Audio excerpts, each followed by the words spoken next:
जय हिंद। आप लोग देख रहे हैं जम्मू ट्रिब्यून। मैं हूं आपके साथ नरेंद्र सिंह ठाकुर। जम्मू कश्मीर में तीसरे फेस में जो है वो वोटिंग कल देखने को मिलेगी, जिसमें 40 सीटों पर जो है वो वोट डाले जाएंगे। लेकिन ऐसे में आपको बता दें कि तीसरा फेस ही ये तय करेगा कि जम्मू कश्मीर में किसकी सरकार जो है वो बनेगी।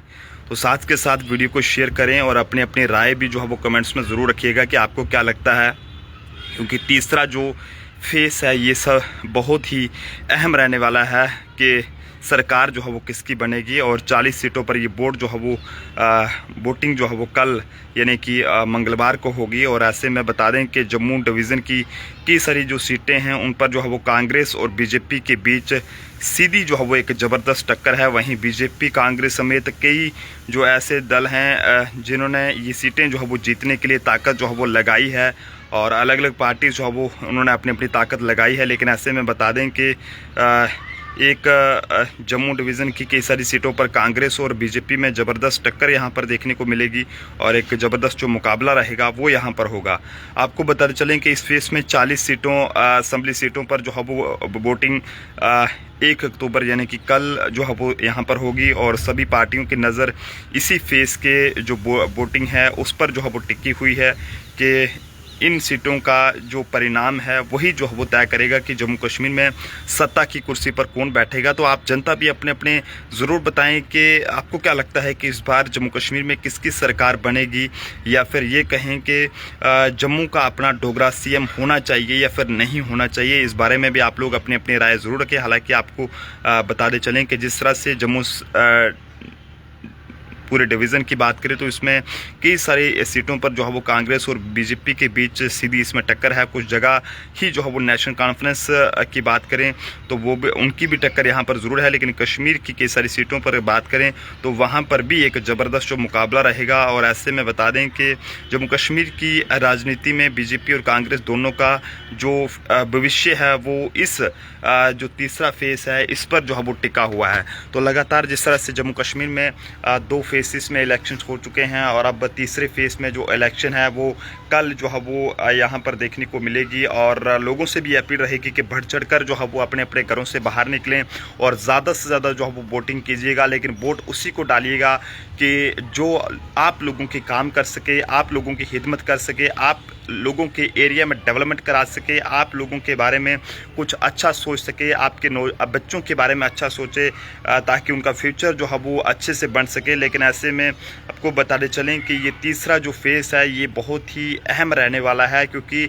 ये फेस ही जो है वो ये पूरा तय करेगा कि आखिरकार जम्मू कश्मीर में जो है वो किसकी सरकार बनेगी। और 40 सीटों पर ये वोट जो है वो डाले जाएंगे, और एक जो बड़ा मुकाबला रहेगा वो खासकर कांग्रेस और बीजेपी के बीच यहाँ पर जो है वो देखने को मिलेगा।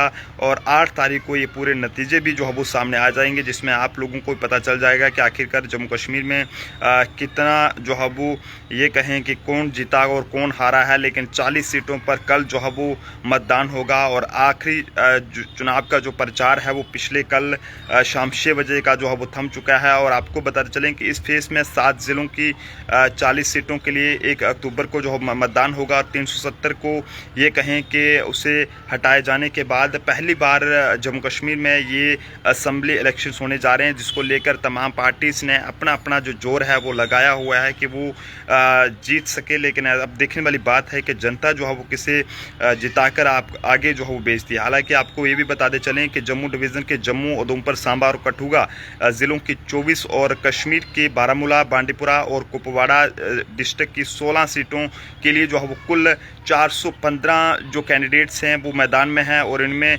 कई सारे जो मुख्यमंत्री हैं, जिसमें ताराचंद जो कि कांग्रेस से हैं, मुजफ्फर बेग जो कि ये इंडिपेंडेंट हैं, और पूर्व मंत्री सुरजीत सिंह सलाथिया, राजीव जसरोटिया, श्यामलाल शर्मा, रमन भल्ला, पवन गुप्ता, डॉक्टर देवेंद्र मनियाल जी की बात करें, चंद्र प्रकाश गंगा जी की बात करें, हर्षदेव सिंह जो कि फार्मर एजुकेशन मिनिस्टर भी रह चुके हैं, और 18 साल जो है वो रामनगर से MLA भी रह चुके हैं, मुल्ला राम जी, मनोहर लाल जी, जशपाल कुंडल व सजाद गनी लोन समेत दर्जन भर जो है वो कई सारे जो कैंडिडेट्स हैं वो मैदान में हैं, लेकिन इन सभी कैंडिडेट्स का जो फैसला है वो जो है वो कहीं ना कहीं ये तीसरा फेज़ जो है वो तय करेगा। और साथ ही आपको ये भी बताते चलें कि इंजीनियर रशीद के भाई अरशद अफजल गुरु के भाई एजाज गुरु भी जो है वो इसमें एक बड़े चेहरे हैं। और अब तक 2 फेसेस के इलेक्शंस में जो है वो तमाम वोटर्स ने जो है वो काफ़ी ज़्यादा उत्साह देखने को मिला है, लेकिन 18 सितंबर को पहले फेस में 61.38% जो मतदान हुआ था, जबकि 26 सितंबर को